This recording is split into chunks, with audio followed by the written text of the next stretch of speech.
उद्योग, परिवहन, श्रम व रोजगार मंत्री बिक्रम सिंह ने आज हिमाचल प्रदेश विधानसभा शिमला में आईजीएमसी शिमला से चंडीगढ़ पीजीआई के लिए 25 सीटर टेम्पो ट्रैवलर को हरी झंडी दिखाकर रवाना किया। उन्होंने बताया कि इस टेम्पो ट्रैवलर से शिमला से पीजीआई चंडीगढ़ जाने वाले मरीजों के साथ साथ आम जनमानस को भी आने जाने की सुविधा उपलब्ध होगी। उन्होंने बताया कि यह टेम्पो ट्रैवलर सुबह 5:30 पर आईजीएमसी शिमला से प्रस्थान कर प्रातः 9 बजे पीजीआई चंडीगढ़ पहुंचेगी। वहीं सायं 4 बजे चंडीगढ़ पीजीआई से वापस प्रस्थान कर सायं 7:30 पर शिमला आईजीएमसी पहुंचेगी।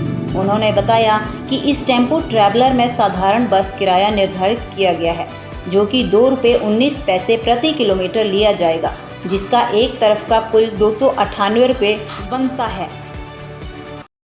चंडीगढ़ पीजीआई के लिए टेम्पो ट्रैवलर की जो शुरुआत हुई है, उसके लिए सबको मैं बधाई देना चाहता हूं। और ये जो हमारा टेम्पो ट्रैवलर है, ये शिमला आईजीएमसी से सुबह 5:30 बजे चलेगा और ये पीजीआई में 9 बजे पहुंचेगा। और ये चंडीगढ़ से शाम को 4 बजे वहां से टेम्पो ट्रैवलर चलेगा और यहाँ पे 7:30 बजे पहुंचेगा। और इसमें ऑर्डिनरी फेयर इसका रखा है ₹298 और ये आम जनमानस को इसका लाभ मिलेगा, ऐसा मैं मानता हूं। और बड़े लंबे समय से ये मांग थी कि इस प्रकार की व्यवस्था जो है वो की जाए। एचआरटीसी के अधिकारियों ने एक अच्छा काम किया है, उसके लिए भी मैं उनको बधाई देना चाहता हूं। आज हमारी बीओडी थी, इस बारे में भी मैं आपसे बात करना चाहता हूं कि मेडिकल डिवाइस जो केवल हिंदुस्तान में 4 स्टेट्स के अंदर आया है, उसमें से हिमाचल प्रदेश एक ऐसी स्टेट है जिसको मेडिकल डिवाइस मिला है। और उस मेडिकल डिवाइस के ऊपर 100 करोड़ रुपए का जो इंफ्रास्ट्रक्चर डेवलपमेंट के लिए गवर्नमेंट ऑफ इंडिया से मिलेगा, मैं उसमें आपको एक ये बधाई देना चाहता हूं कि पिछले कल ही ये जो मेडिकल डिवाइस पार्क है, उसमें निवेशकों के साथ 15 निवेशकों के साथ हमारा समझौता हुआ है, MOU हुआ है, और जिसमें 810 करोड़ रुपया जो है वो प्रस्तावित है। इसमें टोटल जो कॉस्ट है इसकी, ये 350 करोड़ रुपया इस पे लगेगा। अभी जो हमारे साथ MOU साइन हुए हैं, उसमें डिस्पोजेबल सिरिंजेस जो हैं, उसके बाद हमारे पास मेडिकल कैथलर हैं, एक्सरे का है और ECU वेंटिलेटर हैं, ECU बेड हैं, ब्लड बैंक इक्विपमेंट्स हैं, इनके समझौते हुए हैं। इस प्रकार की चीजें अब हिमाचल प्रदेश के अंदर तैयार होनी शुरू होंगी। ये भी एक बहुत ही खुशी की बात है। इस तरीके से लगातार, चाहे वो इंडस्ट्री है और चाहे ट्रांसपोर्ट डिपार्टमेंट है, इन विभागों के अंदर हम लगातार ऐसे काम कर रहे हैं जिसके कारण से आम जनमानस को भी इसका फायदा होगा, नौजवानों को भी फायदा होगा। और ये जो ट्रांसपोर्ट डिपार्टमेंट में जो मेन उपलब्धियां थी, उनके बारे में मैंने आपके ध्यान में भी लाया है। और जो बीओडी ने जो आज महत्वपूर्ण फैसले लिए हैं, उसके बारे में भी मैंने आपको जानकारी दी है। कुछ फैसले हमने लिए हैं, और जब हम कहीं पर भी बस स्टैंड और पार्किंग का करना चाहते हैं, तो हम ये महसूस करते हैं कि जो टाउन में जो ज़मीन है या गांव में जो ज़मीन है, वो ज़मीन या तो वो जो वहाँ की हमारी ULB है या हमारी ग्राम पंचायत हैं, और इवन प्राइवेट पार्टीज के पास भी कई बार ज़मीन सही जगह पे होती है जहाँ पे बस स्टैंड और पार्किंग बन सकती है। आज जो BOD में जो एक फैसला लिया गया है कि हम इन सभी के साथ, चाहे नगर पंचायत है, चाहे वो गांव में पंचायत है, चाहे कोई प्राइवेट है, उनके साथ बातचीत करके कि वहां पर एक अच्छा बस स्टैंड बने और वहां पर एक अच्छी पार्किंग बने, और रेवेन्यू शेयरिंग मॉडल के ऊपर आज BOD ने ये फैसला लिया है।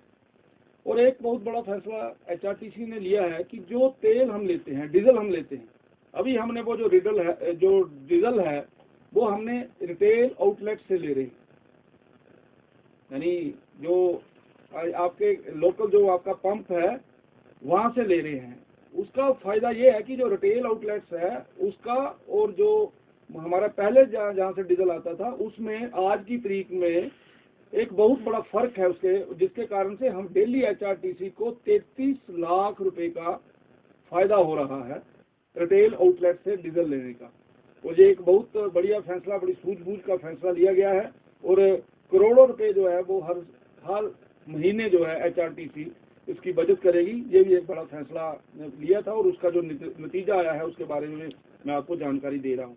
उसके अलावा हमने पिछली बार जब बैठे थे तो उसमें हमने पीस मील वर्कर्स को रेगुलराइज किया था, लेकिन जिस समय पीस मील वर्कर को रेगुलराइज किया था सारे के सारे पीस मील वर्कर रेगुलर नहीं हुए थे। मैं आपके माध्यम से ये भी बताना चाहता हूँ कि अप्रैल 2022 तक जो पीस मील वर्कर्स जो कॉन्ट्रैक्ट पे हमने लेने थे वो अप्रैल 2022 तक वो सारे के सारे कॉन्ट्रैक्ट पे आ जाएंगे। इसके अलावा 1327 एम्प्लॉइज 2021-22 में 1327 एम्प्लॉइज जो हैं उनको रेगुलराइज किया गया है HRTC डिपार्टमेंट के अंदर। और श्री जयराम ठाकुर सरकार द्वारा, क्योंकि कोविड के समय में HRTC की हालत बड़ी पतली हो गई थी, तो हमें 673 करोड़ रुपए की जो टोटल असिस्टेंस जो है 21-22 में हम लोगों को मिली है।